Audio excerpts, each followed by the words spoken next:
Hey there everybody, today we are taking a look at a brand new game by Bitmass called Cards and Castles. Now this game is a mix of a collectible card game and real-time strategy. It's a lot of fun. Right now we're taking a look at the tutorial. It shows us really basic kind of things, but more of the more complicated aspects of the game are made clear pretty simply through the single player content. Now right here we're starting off, our opponent only has 20 health in the tutorial. That will go up to 30 in the real game. We can go through already and kind of make our own decisions. It's important to note though that though we have 3 gold right now, we won't retain any of that gold into the next turn. So it's really important to pay as much as we can or use as much gold as possible, because even if we had just used 2, we wouldn't have 5 gold right now. We'd still only have 4. You are capped each turn. You can bring cards up to look at them by holding them.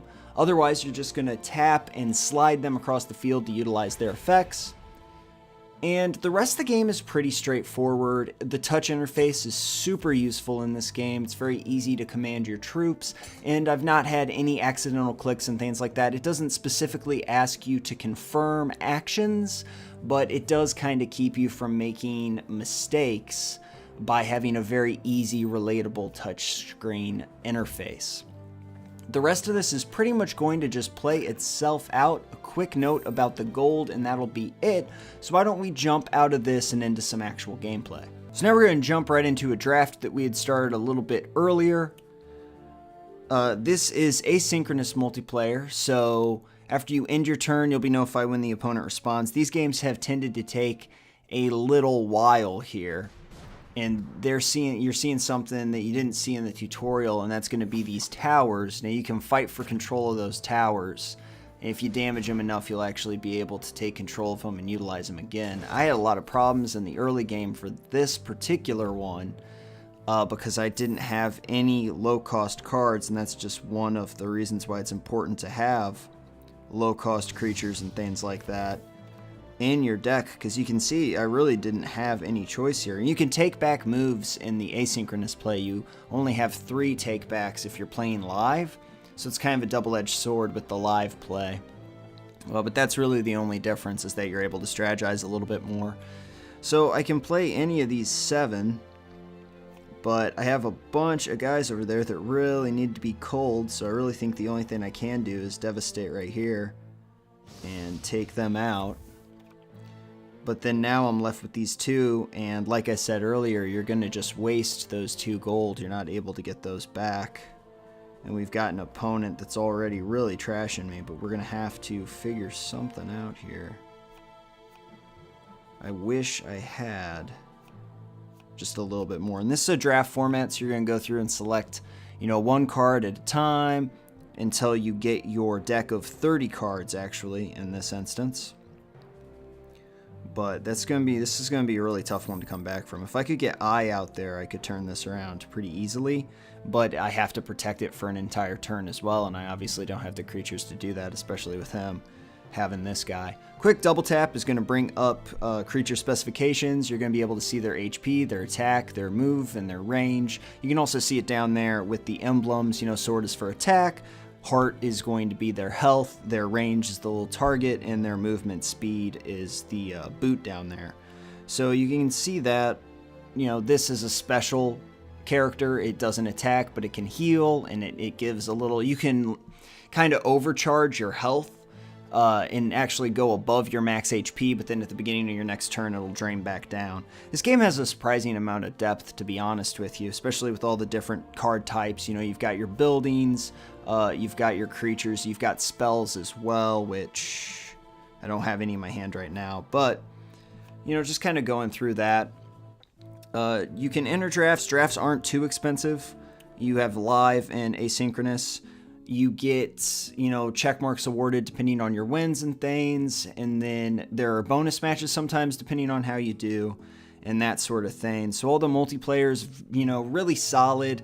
It takes a little while. They get 24 hours to make a move. You can see that timer ticking down over there right now, which can get a little long in the tooth. Some of these matches have lasted way too long, I think, but the live play is much more competitive, so just while you're warming up to it, I think draft is probably the way to go. And, if you're more casual, then you're not going to mind, playing a one round of a match and then going several hours before you play another one, maybe having a match last a day. Not going to bother you that much.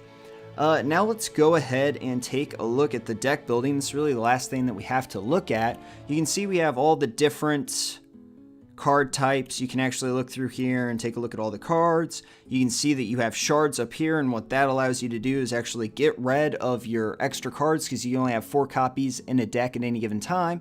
This game is very generous and allows you to, because some games earlier on in collectible card game history made you have 8 copies if you wanted to have 2 decks with the same card in it. This game and most games nowadays allow you to just have 4 and utilize them throughout your decks, because obviously in real life you could just slot them out and put them back in, and even in this game you could go and edit the deck and take it out and edit the new deck and put it back in. So most decks allow you to just kind of do that. It's an ethereal type of thing, which really adds to the experience of having these kind of digital cards. It makes it a lot easier. So you can scroll through here and look at them. You can sell. Bottom line of that is that you can sell 5th and above to get shards and then actually make cards that you don't have yet. And you can go ahead and just click all right there. And you can see we could go ahead and craft some cards if we had quite a few more shards than we do. So you can see it is a little expensive, but that is a nice touch. And then you do have foils as well that you can do, but you probably just want to do the normal ones so you can play with them. And you can go through all of the different factions. You've got your 5 main factions. There is also a neutral faction in there as well. So here's what you're greeted with when you build a deck. It's pretty straightforward. It's kind of easy to do. I did a little thing up there. You're going to pick 2 factions to start out with. Those are the only 2 that you can have in there. I like to switch it up a little bit. You're going to go through. You can tap a card to add one, tap and hold to look at it. And that's pretty much it. It's actually, it'll give you a generic title. You can, of course, go through there and name it whatever you want. Just name it that for right now. There's also an auto build function, which is nice. And they give you a little bit of information up here with how many attack units you have versus spells and other things like that. So you have a lot of freedom here, though, by and large, to just kind of put stuff in and move stuff around. It's shown us a lot of different spells, and actually this doesn't look like that bad of a deck that it built for us. 40 card minimum, that's probably what you want to stick to, obviously, so that you have a higher percentage chance of drawing the cards that you need. I don't really like the fact that it only gave us 20 attacking units. I would say with 40 cards that you would really want more like 32 attacking units and maybe only 8 spells that are really, really strong. I am a little surprised that it did that. Spells like this that can return to your hand would be amazing to put in there if you were just doing those 8. I would definitely take some of these out. The spells are very strong in this game, but obviously card advantage and getting the most creatures out there at a time is going to be really what gets you those wins. And that's pretty much Cards and Castles. There's not much else to talk about. I think it's a really good game. There's not too much in the way of free-to-play nonsense. There are some ads, if you haven't bought it, that are going to be in there popping up every once in a while. And all you really have to do is make a 99-cent purchase. But I don't find the ads particularly annoying, so that's really up to you. A lot of this game is fully playable for free. Obviously, the drafting's not very expensive to enter a new draft. It's only 450 card points or whatever currency that they have there. And then you can get those just from various quests and things like that. So it's not too bad.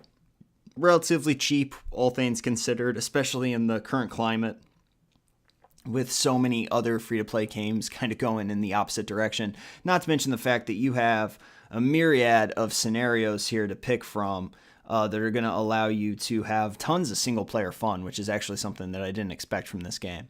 So that's pretty much it. Just a quick look at this game. I hope you enjoyed it. Be sure to subscribe if you did. We've got some other reviews up on the channel, and there will be more coming. So thank you so much for watching this, and I will see you all next time.